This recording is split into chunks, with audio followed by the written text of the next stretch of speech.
Lagi nih ya, kalau kita lihat sekarang di sosial media Islam itu Indah udah banyak pertanyaan yang masuk. Ya udah, langsung aja yuk kita masuk ke segmen Tanya Dong Ustadz. Kami semua tanya dong Ustadz.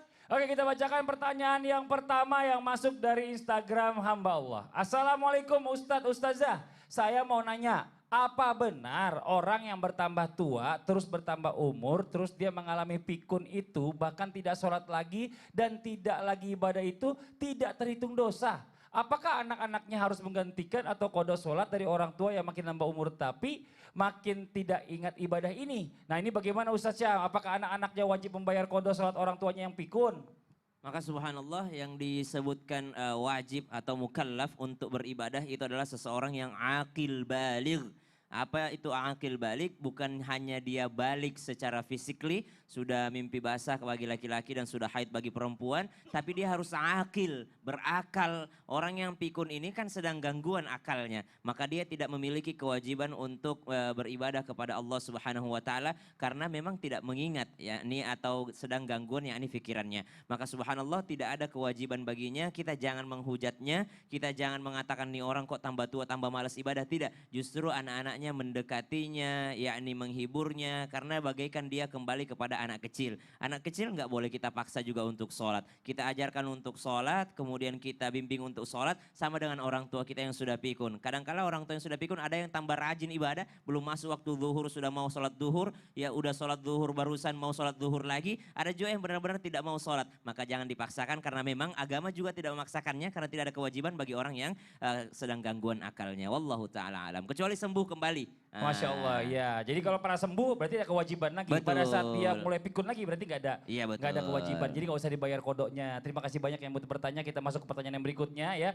Masih dari Instagram hamba Allah. Assalamualaikum Habib atau Ustadz. Bener gak sih makin nambah umur itu orang makin susah dibilangin? Maaf ya, suami saya ini makin nambah umur kok makin sulit diatur ya. Bisanya bikin saya sedih terus, soalnya makin bertambah umur saya kok ngerasa bukan rezeki yang nambah tapi ujian yang nambah.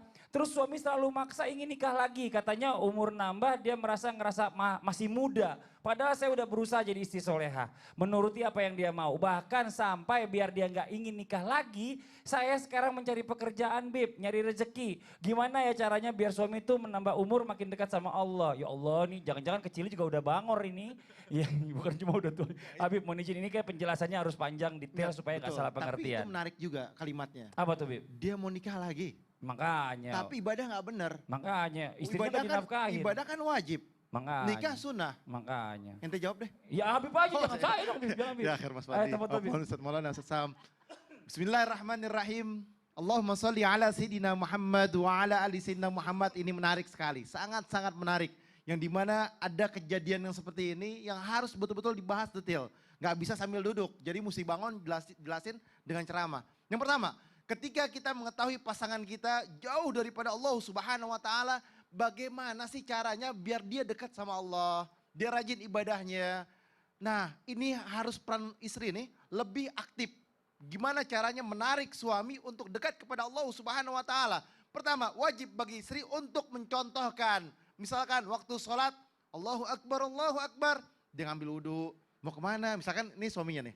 Kita contoh dulu praktik. Oh. Ya kan? Mau ngambil wudhu dulu ya, sebentar. Udah waktunya sholat. Salat mulu. Udah ngambil wudhu, dia ngambil wudhu nih. Ngambil wudhu, selesai ngambil wudhu, ya kan.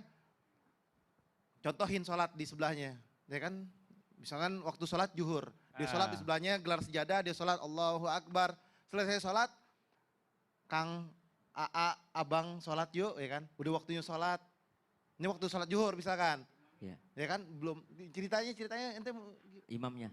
enggak jadi imam dong. Gak mau. Gak mau. Ayo bentar lagi nih masih ada bola nih ntar lagi. Ayo sholat. Sholat aja Gimana sana. mau berkah hidupnya kalau nggak sholat? Surga yang atur Allah. Nah udah, kasih tahu yang pertama. Yang kedua, masuk waktu sholat asar. Allahu Akbar. Ngambil wudhu, siap-siap.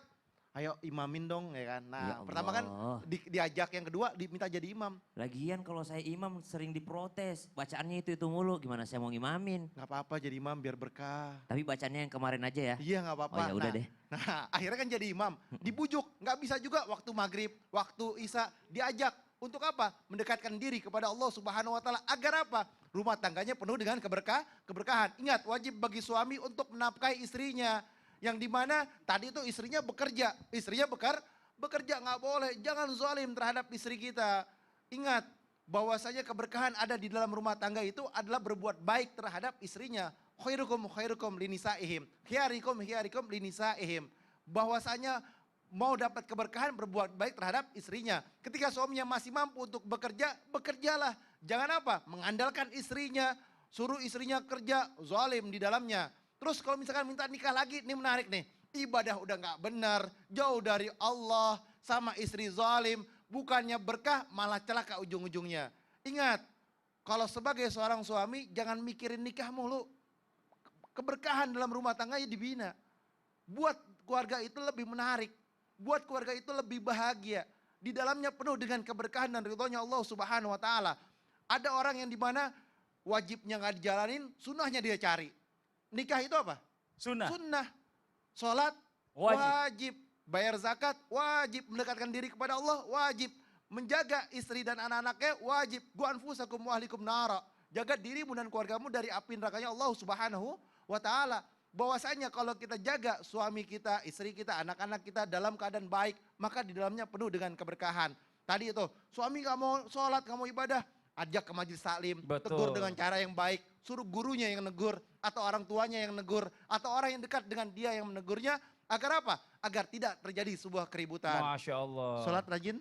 Alhamdulillah. Alhamdulillah orang sholat. Kalau Ustadz Maulana beda lagi ngajarinnya sama ibu-ibu. Waktu saya tablik akbar. Jadi kalau ibu ngajarin dia ajak suami sholat nggak mau, satu kali, 2 kali, 3 kali ya kan, ibu sholatin suaminya. Waduh, mati dong suaminya. Kalau nggak sholat tuh orang mati katanya, mendingan mati aja daripada nggak sholat katanya gitu. Aduh, Masya Allah. Pilihannya cuma 2. Oh iya. Mau sholat atau disolatin, itu aja. Masya Allah. Ya, oh iya nih Ustadz Maulana nih buat jamaah Islam itu yang ada di rumah ya. Ini dalam rangka nih besok insya Allah 15 Desember ya jam 5 pagi waktu Indonesia bagian Barat ya di Trans TV ya. Jangan sampai kelewatan. Ini ada episode drama religi spesial 11 tahun Islam itu Indah dan 2 dekade Transmedia. Masya Allah. Saya mau kasih lihat cuplikannya, tapi di rumah jangan marah. Ini cuma peran doang. Saya ada yang marahin. Jangan ngomel-ngomel gitu, gak cocok katanya. Ya gitu kan cuma peran doang. Ini tayangannya nih. Penasaran. Produser yang baru kita itu galak banget. Yang bener orangnya disiplin banget. Mendingan potong Mas Sony daripada kena marah. Ica gimana kamu maksudnya? Ica kali. Oh. Jadi gimana? Hah? Konsepnya 11 tahun Islam itu indah.